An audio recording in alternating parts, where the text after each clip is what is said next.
আল্লাহ বলেন এই কোরআনকে আমি আরবি ভাষায় নাযিল করেছি তোমাদের বুঝার সুবিধার জন্য। যেহেতু আমাদের বুঝার সুবিধার জন্য আল্লাহ আরবি ভাষায় কোরআন নাযিল করেছেন, কাজে আরবি ভাষা না বুঝা পর্যন্ত কোরআন বুঝা কোনো পথ নাই। ঠিক, আরবি ভাষা না বুঝা পর্যন্ত কোরআন বুঝা কোনো পথ নাই।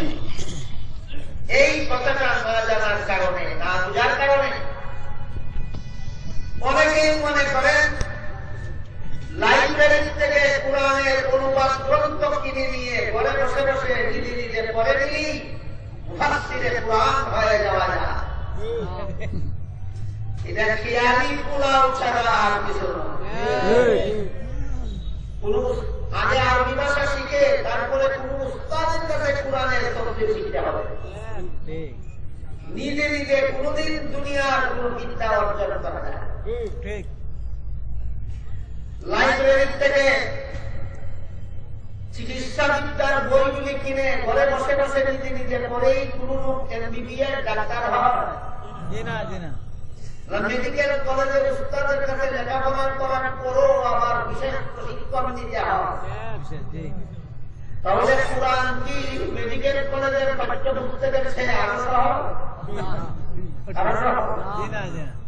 বলুন তো, একটা বাংলা বর্ণমালার বই ক খ গ ঘ এই বইয়ে লেখা, এই বইটা কোন লোকে লাইব্রেরি থেকে কিনে কোন উস্তাদের কাছে না গিয়ে নিজে নিজে ক খ গ ঘ শিখতে পারে? তাহলে কোরআন কি ক খ গ ঘ বইয়ের চেয়ে আরো সহজ? লাইব্রেরি থেকে কিনে নিয়ে ঘরে বসে বসে নিজে নিজে বললেই হয়ে যায়, শিক্ষিত হয়ে যায়। কোরআনকে এত বড় সিনেমিনি খেলার জিনিস বানাই, কোরআনকে এত বড় পুতুল খেলার পুতুল বানাবে। এই কথাটা উদাহরণ করার অভাবে ডাক্তার জাকির নায়েক নিজে নিজে কোরআন করে সারা বিশ্বের ভিউ দেন। উস্তাদের কাছে কোরআন পড়ে না নিজে নিজে কোরআন পড়ে? আরবি ভাষার মাধ্যমে না অনুবাদ গ্রন্থের মাধ্যমে? অনুবাদ গ্রন্থের। গতকাল বলেছিলাম খ্রিস্টান গীতার্থিক ডাক্তার জাকির নায়েককে বলেছিল আল্লাহ নূহ আলাইহিস সালামের জাতিকে আল্লাহ শুধু নূহ আলাইহিস সালাম নামক একজন নবী পাঠিয়েছেন, কিন্তু আল্লাহ তোমাদের কোরআনে বলেন ফাকাজ্জাবুহুম, এই জাতি নবীগণকে অমান্য করবে। একজন নবীকে নবীগণ বলা যায় ব্যাকরণের পদ্ধতিতে, সুতরাং তোমাদের কোরআনের ব্যাকরণগত ভুল আছে। এই অর্থ তো খ্রিস্টানে করেছে, ডাক্তার জানেন না খ্রিস্টান তো কোরআনের ভুল আছে বলবে, খ্রিস্টান তো বলবেই কোরআনে বলেছে, সেটা কোরআনের সত্য, গোপন সত্য নয়, সেটা প্রকাশিত সত্য। কাজেই আল্লাহ এই জাতির কাছে মাত্র একজন নবী পাঠিয়েছেন, নূহ আলাইহিস সালাম। কাজেই এই জাতি একজন নবীকে অমান্য করেছে। ফাকাজ্জাবুহু বললে অর্থ হলো একজন নবীকে অমান্য করেছে। ফাকাজ্জাবুহুম বলার কারণে এখানে দেখা গেল যে এরা নবীগণকে অস্বীকার করে অমান্য করেছে বলে কোরআনে উল্লেখ করা হয়েছে। সুতরাং কোরআনের ব্যাকরণগত ভুল আছে। এই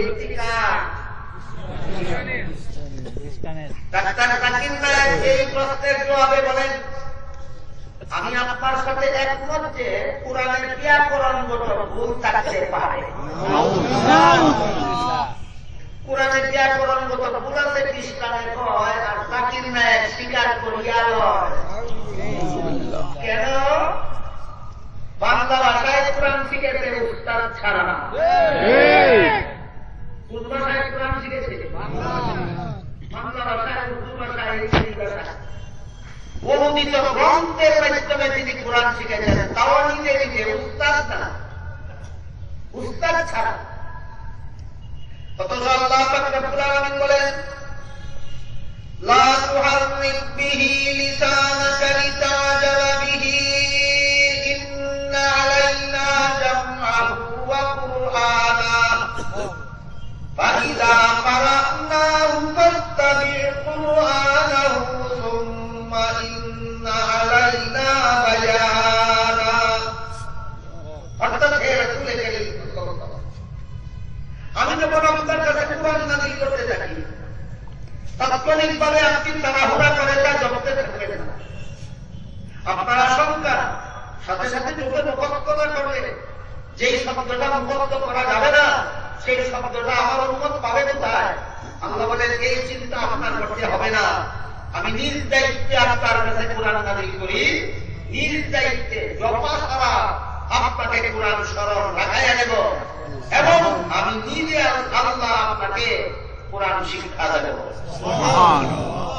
কুরআন কোন ভাষা? আরবি। নবীর কোন ভাষা? আরবি ভাষার কুরআন আরবি নবীর কাছে নাযিল হইল। তারপরে নবীও নিজে নিজে কুরআন বুঝেননি। আল্লাহ বলেন, আমি আল্লাহ আপনাকে কুরআন বুঝাইয়া দেব। সুবহানাল্লাহ। যে নবীর কাছে কুরআন নাযিল হইল, সেই নবীও যদি আল্লাহকে উস্তাদ বানাইয়া কুরআন বুঝতে হয়, কুরআন শিখতে হয়, কোন পণ্ডিতের বাপে উস্তাদ ছাড়া নিজেই কুরআন বুঝে? এই বাস্তবতা যথাযথভাবে উপলব্ধি করতে পেরেছিলেন ডক্টর মনির বুখারী। ডক্টর মনির বুখারী কুরআন বুঝার ভারিফত অবলম্বন করেন। বাকি নিল আপনাদের মনে কৌতূহল লাগে যাবে, তাহলে ওই খ্রিস্টান পাদ্রীর প্রশ্নের আসল জবাব। জি জি,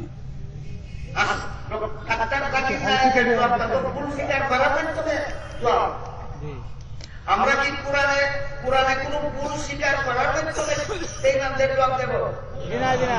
তাহলে আসল জবাবটা বোঝার জন্য কিন্তু পূর্ব কথা আমাদের মনে থাকে না। এটা বলছি, আল্লাহ পাক রব্বুল আলামিন হযরত আদম আলাইহিস সালাম থেকে নিয়ে ঈসা আলাইহিস সালাম পর্যন্ত সমস্ত নবী রাসূলগণের মাধ্যমে একটা মাত্র ধর্ম দুনিয়ার মানুষকে শিক্ষা দিয়েছেন, সেটা হলো একমাত্র ইসলাম। আদম আলাইহিস সালামের মাধ্যমে আল্লাহ দুনিয়ার মানুষকে ইসলাম ধর্ম শিক্ষা দিয়েছেন। নূহ আলাইহিস সালামের মাধ্যমে আল্লাহ দুনিয়ার মানুষকে ইসলাম ধর্ম শিক্ষা দিয়েছেন। ইব্রাহিম আলাইহিস সালামের মাধ্যমে আল্লাহ দুনিয়ার মানুষকে ইসলাম ধর্ম শিক্ষা দিয়েছেন। মুসা আলাইহিস সালামের মাধ্যমে আল্লাহ দুনিয়ার মানুষকে ইসলাম ধর্ম শিক্ষা দিয়েছেন। ঈসা আলাইহিস সালামের মাধ্যমে ইসলাম ধর্ম শিক্ষা দিয়েছেন, যেমন ভাবে মুহাম্মদুর রাসূলুল্লাহর মাধ্যমে ইসলাম ধর্ম শিক্ষা দিয়েছেন। বুঝে থাকলে একটু দয়া করে বলুন তো, সকল নবীর প্রচারিত ধর্ম কতটা? একটা। কি সেটা? ইসলাম, একমাত্র ইসলাম। এজন্য আল্লাহ পাক রব্বুল আলামিন বলেন, ইন্নাদ দীনা ইনদাল্লাহিল ইসলাম। আল্লাহর কাছে গ্রহণযোগ্য ধর্ম একমাত্র ইসলাম। আল্লাহর কাছে গ্রহণযোগ্য ধর্ম একমাত্র ইসলাম। এই পর্যন্তই শেষ নয়। আল্লাহ বলেন, মান ইয়াবতাগি গায়রাল ইসলামি দীনান ফালান ইউকবালা মিনহু ওয়া হুয়া ফিল আখিরাতি মিনাল খাসিরিন। ইসলাম ছাড়া ভিন্ন ধর্ম যারা পালন করবে, তাদের ধর্ম কখনো আল্লাহর কাছে গ্রহণযোগ্য হবে না। ইসলাম ছাড়া ভিন্ন ধর্ম পালনকারীরা পরকালের বিচারে ক্ষতিগ্রস্তদের অন্তর্ভুক্ত হবে, চিরস্থায়ী জাহান্নামে শাসিত হবে। বুঝে থাকলে বলুন তো, এবার আপনার কাছে ধর্মটা কি? এই ইসলাম ধর্মই সকল নবীর প্রচারিত ধর্ম। এই ইসলাম ধর্মই সকল নবীর। সুতরাং যে ব্যক্তি নূহ আলাইহিস সালামের ধর্ম অমান্য করল, কোন নবীর ধর্ম মান্য করল? সুতরাং নূহ আলাইহিস সালামকে অমান্য করা মানেই সকল নবী অমান্য করা।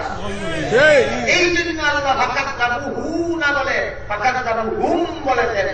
তারা নূহ নূহ আলাইহিস সালামের জাতি তাকে অমান্য করলো বলেননি, তাদেরকে অমান্য করলো, একজন নবীকে অমান্য করলো বলেননি, সমস্ত নবীকেই অমান্য করলো। এটা হলো ওই খ্রিস্টান ভাতৃর প্রশ্নের আসল জবাব। কথা পরিষ্কার বুঝে আসছে কিনা? এটা চাকরি নাই, একেবারে নাই।